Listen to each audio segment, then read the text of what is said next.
Assalamualaikum warahmatullahi wabarakatuh. Shalom, Om Swastiastu, Namo Buddhaya, Salam Kebajikan. Berjumpa lagi dengan saya Santri Kesuma dalam video pembelajaran metodologi penelitian. Pada video sebelumnya telah kita bahas tentang masalah tujuan dan manfaat dari penelitian yang akan dilakukan, yang semua itu tertuang dalam bab 1, di mana susunan bab 1 terdiri dari latar belakang hingga manfaat penelitian. Pada video sebelumnya juga pernah saya sampaikan bahwa ada yang bab 2-nya hanya berisi tinjauan pustaka saja. Maka bab selanjutnya adalah bab 3,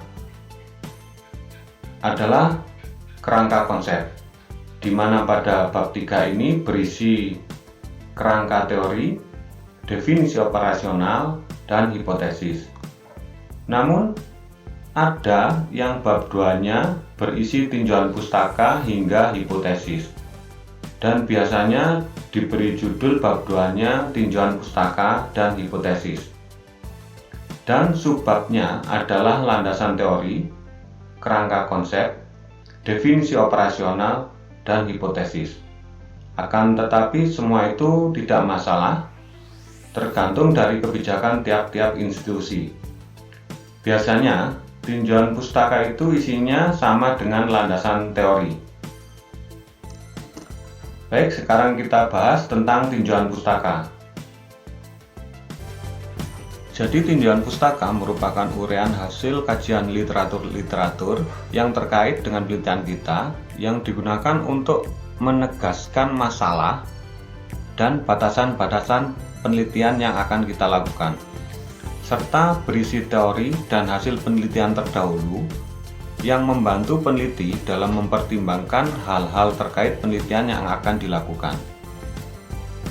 Terkadang ada yang belum bisa memahami tentang apa sebenarnya isi dari tinjauan pustaka ini, sehingga semua yang dibaca dimasukkan ke dalam tinjauan pustaka, termasuk hal-hal yang kurang terkait dengan topik penelitian.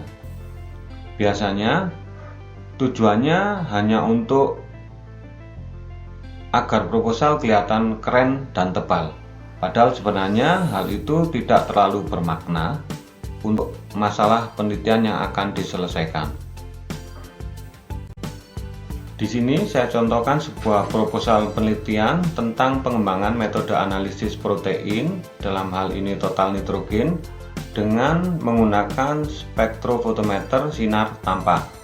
Maka pada tinjauan pustaka yang pertama berisi tentang teori dasar protein. Yang berikutnya tentang tahapan-tahapan penting pada saat preparasi sampel sebelum pengukuran. Misalnya ada tahapan-tahapan seperti destruksi ataukah destilasi terlebih dahulu. Selanjutnya, teori tentang spektrofotometri sinar tampak. Dan dilanjutkan dengan bagaimana interaksi protein dengan sinar tampak yang dipancarkan dari spektrofotometer, dan apa kromofornya, dan lain-lain.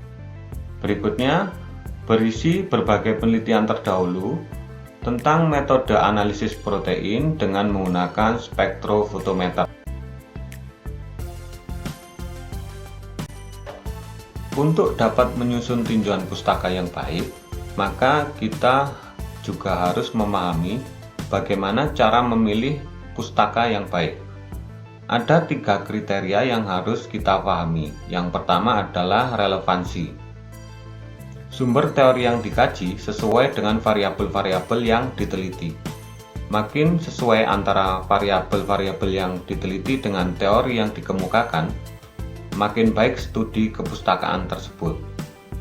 Maka, sebisa mungkin, teori-teori yang kita kaji dan dicantumkan di tinjauan pustaka tidak hanya menegaskan permasalahan saja, akan tetapi diharapkan nantinya juga bisa membantu peneliti dalam membahas hasil penelitian.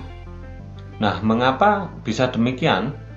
Karena pada mulanya Penentuan variabel-variabel penelitian itu kita peroleh dari teori-teori yang kita baca. Misalnya pada contoh di atas tentang metode spektrofotometri, penentuan protein tadi. Dari hasil kajian pustaka diketahui bahwa kromofor yang digunakan bersifat basa.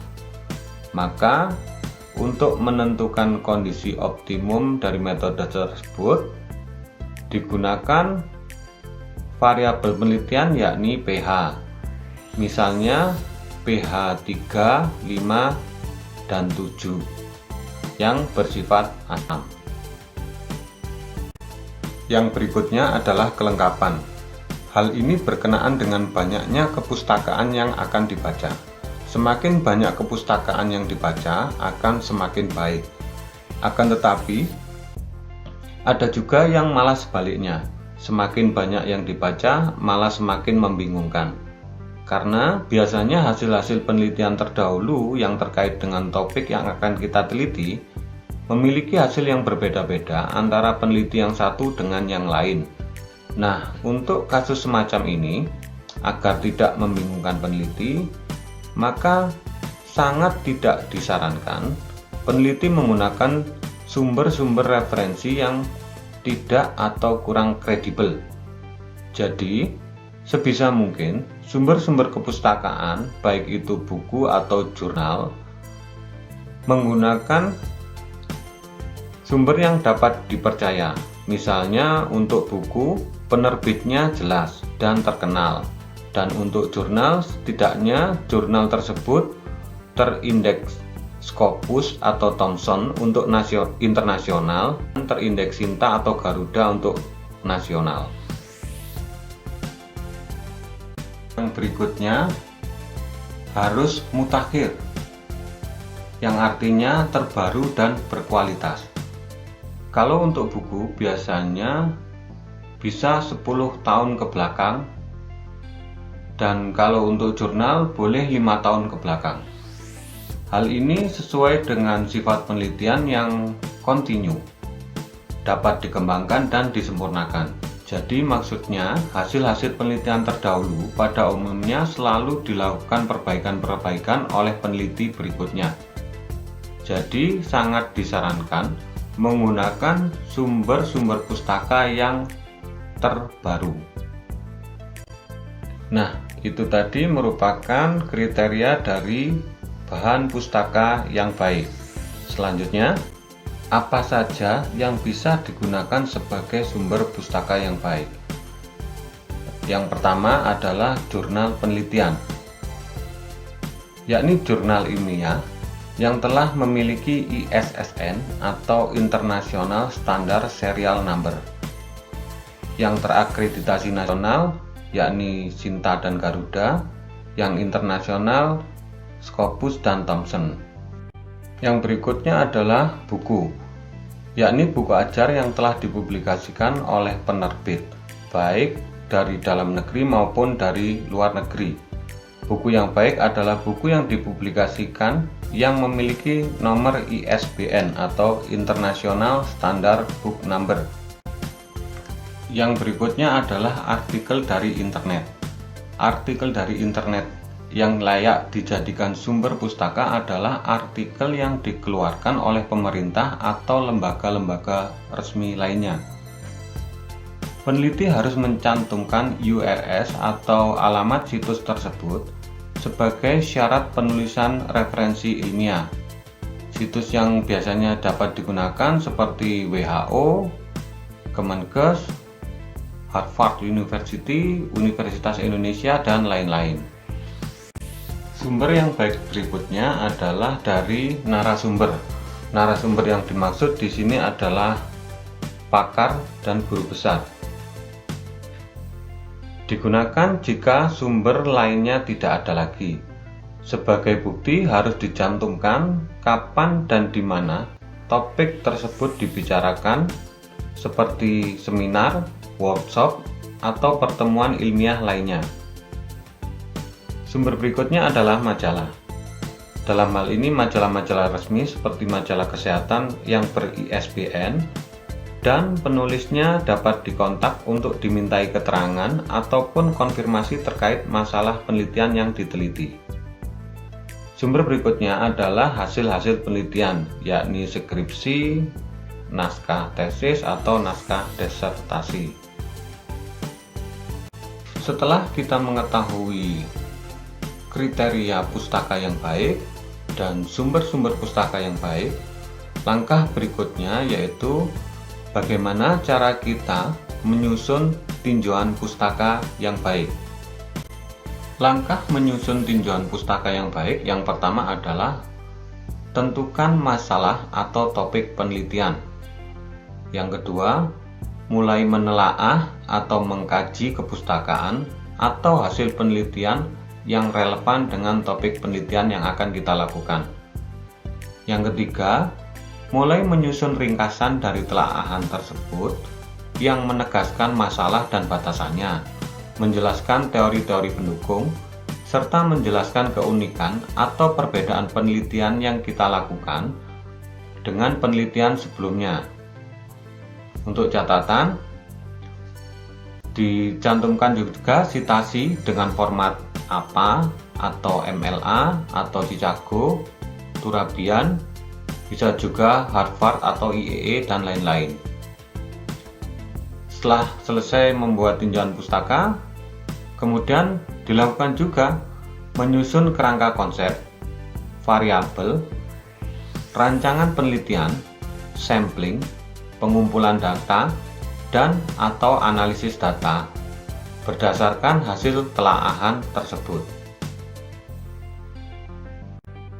Jadi di sini dapat kita rumuskan bahwa pada saat kita melakukan kajian, telaahan, atau studi dari berbagai pustaka, baik itu teori maupun laporan atau jurnal hasil penelitian terdahulu, jangan lupa kita juga menyusun ringkasan dari kajian tersebut yang nantinya dimasukkan ke dalam tinjauan pustaka. Selanjutnya juga dibuat kerangka konsep dan juga menentukan variabel penelitian. Kerangka konsep yang dimaksud di sini merupakan formulasi atau simplikasi dari berbagai pustaka atau teori-teori yang mendukung penelitian tersebut, di mana kerangka konsep ini disusun berdasarkan atas pemikiran peneliti dengan mempertimbangkan telaahan berbagai pustaka atau teori yang terkait dengan penelitian yang akan dilakukan.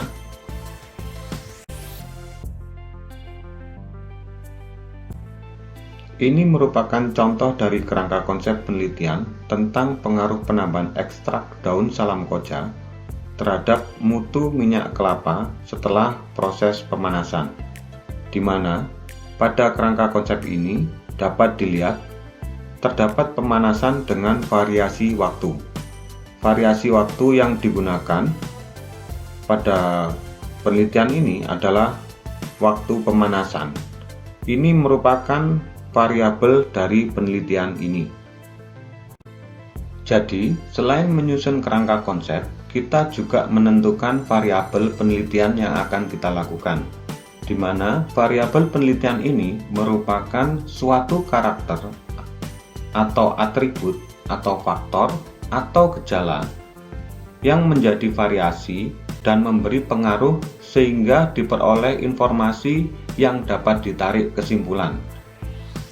Seperti halnya dengan kerangka konsep, variabel penelitian ini juga ditentukan sendiri oleh peneliti dengan mempertimbangkan telaahan berbagai pustaka dan teori yang telah dilakukan. Jumlah variabel minimal adalah 2 variasi. Akan tetapi, dalam penelitian mahasiswa yang terkait dengan analisis farmasi dan makanan, jumlah variabel minimal ini jarang digunakan, karena biasanya jumlah sampel yang digunakan dalam penelitian juga tidak banyak, dan nantinya menyebabkan minimnya pembahasan yang akan diberikan pada hasil penelitian tersebut, sehingga penelitian tersebut akan nampak kurang berkualitas. Biasanya jumlah variabel minimal ini digunakan pada penelitian-penelitian kualitatif yang menggunakan jumlah sampel yang besar. dan hanya untuk digunakan mendeskripsikan suatu objek penelitian. Terdapat beberapa macam variabel yang bisa kita gunakan untuk penelitian. Ada variabel terikat, variabel bebas, variabel moderator, variabel kontrol, variabel antara, variabel diskrit, dan variabel kontinu. Dua variabel yang sering digunakan pada penelitian skala laboratorium biasanya adalah variabel terikat dan variabel bebas, di mana variabel terikat adalah variabel output atau variabel yang dipengaruhi oleh variabel bebas, dan sebaliknya, variabel bebas adalah faktor yang mempengaruhi variabel terikat. Terdapat tiga hubungan antara dua variabel ini, yakni hubungan simetris, hubungan kausal atau sebab akibat, dan hubungan interaktif atau resiprokal, seperti yang telah dijelaskan pada video sebelumnya. Berikutnya adalah variabel moderator. Variabel moderator merupakan variabel bebas sekunder yang dianggap memberi pengaruh pada variabel bebas primer atau variabel bebas utama dan variabel terikat. Variabel bebas moderator ini biasanya akan muncul pada saat dilakukan eksperimen sebagai gangguan, yang sebenarnya bisa jadi tidak diperhitungkan di awal pembuatan proposal penelitian. Misalnya, topik penelitian Anda adalah pengukuran senyawa X dengan menggunakan metode potensiometri. Di sini, variabel utama yang Anda gunakan adalah pengaruh pH terhadap pengukuran tersebut. Ternyata, pada saat dilakukan pengukuran, diperoleh hasil yang berbeda bila dilakukan pengukuran pada waktu pagi, siang, dan malam hari. Dari sini, Anda mulai mempertimbangkan bahwa waktu dilakukan pengukuran juga mempengaruhi hasil pengukuran tersebut. Nah, inilah yang diistilahkan dengan variabel moderator. Bisa jadi, variabel ini bisa diperhitungkan dari awal penyusunan proposal atau terjadi begitu saja pada saat dilakukan eksperimen. Berikutnya adalah variabel kontrol. Variabel ini merupakan faktor-faktor yang dikontrol pengaruhnya agar tidak mempengaruhi hubungan antara variabel bebas dan variabel terikat.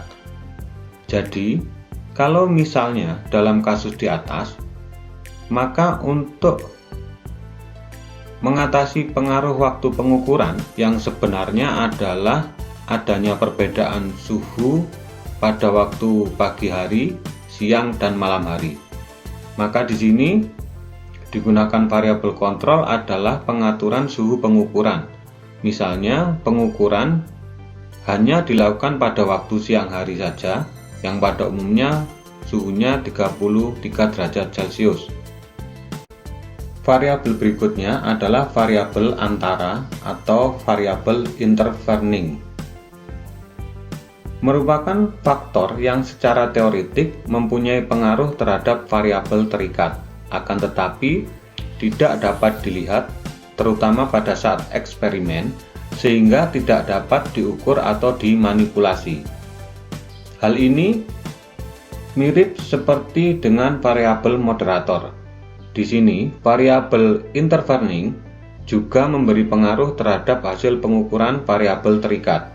Akan tetapi, variabel ini tidak diketahui penyebabnya, sehingga hasil eksperimen tidak dapat diukur dan dimanipulasi.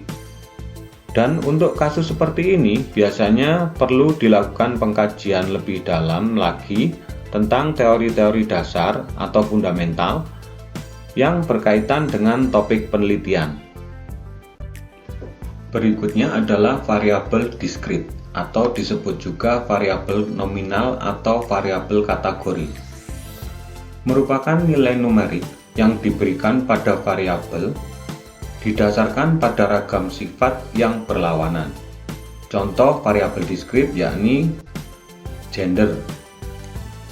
Di sini laki-laki diberi simbol dengan angka 1 dan perempuan diberi simbol dengan angka 2. Angka 1 dan Angka 2 di sini bukanlah dimaksudkan bahwa angka 1 lebih kecil dari angka 2 atau angka 1 ditambah 2 sama dengan 3. Angka yang ditempatkan hanya sebagai label saja atau hanya untuk membedakan atau disebut data nominal. Jadi, operator matematika yang dapat digunakan pada variabel diskrit ini hanya sama dengan atau tidak sama dengan. Yang berikutnya, variabel continue merupakan variabel numerik yang diberikan pada variabel didasarkan pada keberagaman sifat yang saling berkaitan. Contoh, umur, pendapatan, suhu, tingkat kesukaan, dan lain-lain. Misal di sini saya contohkan angka 1 digunakan untuk menunjukkan rentang pendapatan antara 1 juta hingga 2.999.999 rupiah. Angka 2 digunakan untuk menunjukkan rentang pendapatan antara 3 juta hingga 4.999.999 rupiah. Dan angka 3 digunakan untuk menunjukkan pendapatan di atas 5 juta.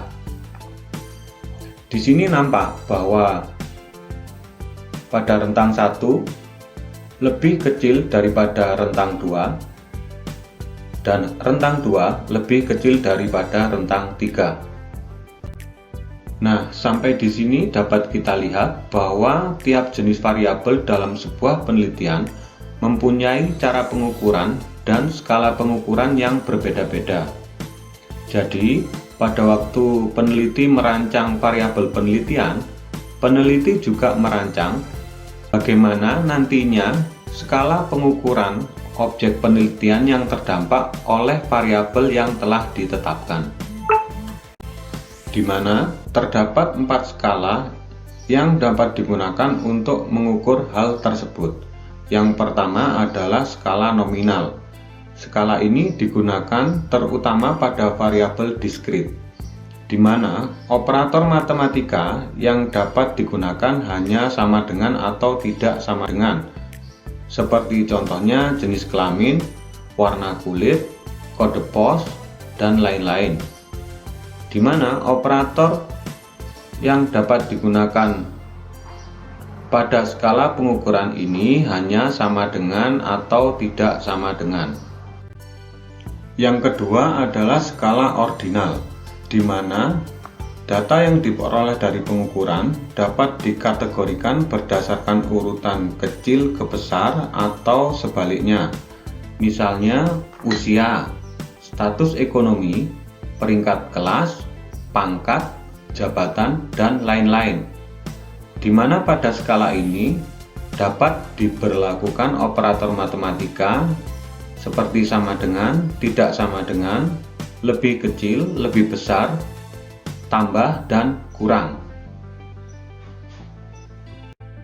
Berikutnya adalah skala interval.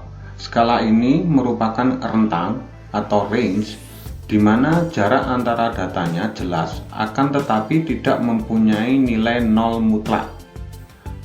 Seperti contohnya suhu yang diukur dengan derajat Celcius. Suhu benda dengan suhu 0 derajat Celcius bukan berarti benda tersebut tidak mempunyai suhu. Akan tetapi, benda tersebut mempunyai suhu yang sama dengan suhu air membeku pada tekanan 1 atmosfer. Di mana pada skala ini dapat diberlakukan operator matematika sama dengan, tidak sama dengan, lebih besar, lebih kecil, tambah, dan kurang. Dan yang terakhir adalah skala rasio.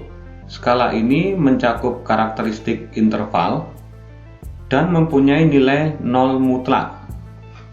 Sehingga operator matematika pada skala interval dapat diberlakukan pada skala rasio dan ditambah dengan operator kali dan bagi. Contoh dari pengukuran skala rasio adalah waktu, panjang, tinggi, berat, dan suhu dalam Kelvin. Variabel-variabel yang kita buat ini, yang secara empiris tertuang dalam kerangka konsep, harus dijelaskan atau dijabarkan lebih lengkap lagi dalam definisi operasional, di mana definisi operasional merupakan penjelasan tentang batasan dan cara pengukuran variabel yang akan diteliti yang dibuat untuk memudahkan dan menjaga konsistensi pengumpulan data, menghindari perbedaan interpretasi, serta membatasi ruang lingkup variabel. Berikut ini merupakan definisi operasional dari contoh kerangka konsep yang telah kita buat di atas. Terdapat 3 variabel yang digunakan, yakni variabel dependent, variabel independent, dan variabel kontrol. Variabel dependent adalah uji organoleptik, pengukuran bilangan asam, pengukuran bilangan peroksida, di mana variabel dependent ini dipengaruhi oleh variabel independent, yakni lamanya waktu pemanasan 0, 15, 30, dan 45 menit. Dan agar pengukuran dilakukan pada kondisi panas yang sama, maka di sini digunakan juga variabel kontrol, yakni suhu pemanasan, yaitu 165 derajat Celcius. Selanjutnya, kolom definisi operasional merupakan kolom yang menjelaskan tentang pengujian atau eksperimen yang akan dilakukan. Berikutnya, kolom alat ukur dan cara ukur berisi tentang media dan cara yang digunakan untuk pengambilan data eksperimen. Untuk organoleptik digunakan form kuesioner, di mana cara perolehan data dengan cara mengisi pertanyaan pada karakteristik yang telah ditetapkan. Dan untuk bilangan asam dan peroksida digunakan peralatan buret karena penentuannya dengan metode titrasi. Untuk skala ukur pada organoleptik diisi dengan ordinal, karena nantinya data yang diperoleh dari pengukuran hanya dapat diurutkan atau dibuat peringkat. Untuk skala ukur bilangan asam dan peroksida diisi dengan rasio, karena data yang dihasilkan nantinya bisa dihitung dan mempunyai nilai 0 yang mutlak. Untuk hasil ukur, di sini saya contohkan untuk organoleptik, misalnya terdapat 4 level, yakni 1 tidak suka, 2 biasa, 3 suka, dan 4 sangat suka. Hasil ukur pada skala ordinal ini bisa diganti sesuai kebutuhan, misalnya buruk, kurang baik, baik, atau sangat baik. Untuk hasil ukur pada bilangan asam dan peroksida merupakan hasil pengukuran volume yang diperoleh dari titrasi dalam mililiter. Untuk selanjutnya adalah menentukan hipotesis. Hipotesis ini merupakan jawaban sementara atau asumsi mengenai masalah yang masih mempunyai sifat praduga, karena masalah tersebut masih harus dibuktikan benar atau tidaknya. Jadi, intinya dalam membuat suatu hipotesis, peneliti tidak hanya mereka-reka tanpa dasar ilmu pengetahuan. Jadi, tidak hanya asal tebak. Akan tetapi, untuk membuat suatu hipotesis ini, peneliti harus mempunyai ilmu yang cukup dalam bidangnya atau menguasai bidang keilmuan tertentu yang dapat dia kuasai. Ada proposal yang meletakkan hipotesisnya di bab 1, ada juga yang meletakkan kerangka konsep dan hipotesisnya di bab 2 dalam tinjauan pustaka, serta ada juga yang memasukkan kerangka konsep dan hipotesis sebagai bagian tersendiri dalam bab 3. Hal ini tergantung dari kebijakan institusi masing-masing dan pemahaman peneliti akan konsep penelitian yang akan dilakukan. Untuk bagian berikutnya atau bab berikutnya adalah tentang metode penelitian. Metode penelitian ini merupakan langkah ilmiah atau metode-metode yang digunakan untuk mendapatkan data dengan tujuan dan kegunaan tertentu yang berpedoman pada suatu bidang ilmu pengetahuan. Untuk penelitian dalam bidang analisis farmasi dan makanan, kalau misalnya topik itu adalah tentang analisis kualitatif atau kuantitatif, diharapkan menggunakan metode standar seperti AOAC, ASTM, SNI, Farmakope, dan lain-lain. Sedangkan untuk pengembangan suatu metode, diharapkan menggunakan sumber-sumber yang terakreditasi seperti jurnal Scopus, Sinta, dan Garuda. Dan di bagian akhir dari sebuah proposal penelitian, bila tidak mempunyai lampiran, adalah daftar pustaka. Daftar pustaka merupakan halaman yang berisi daftar atau list yang berisi semua pustaka, baik itu buku, jurnal, publikasi online yang menjadi rujukan dalam membuat proposal penelitian. Cara penulisan daftar pustaka bisa manual ataupun otomatis. Untuk manual, secara umum didahului dengan nama penulis, tahun pembuatan atau publikasi, judul buku atau artikel, selanjutnya diikuti dengan identitas dari terbitan dan penerbit. Seperti yang saya contohkan ini, dan sebenarnya masih banyak contoh lagi, silakan Anda searching sendiri. Dan untuk penulisan daftar pustaka juga bisa dilakukan secara otomatis, baik itu offline maupun online. Untuk offline, Anda bisa menggunakan fasilitas yang telah disediakan oleh MS Word pada menu Citation. Dan untuk online, Anda bisa menggunakan aplikasi tambahan seperti Mendeley, Zotero, dan lain-lain. Berikut ini adalah contoh penulisan daftar pustaka yang baik dan benar.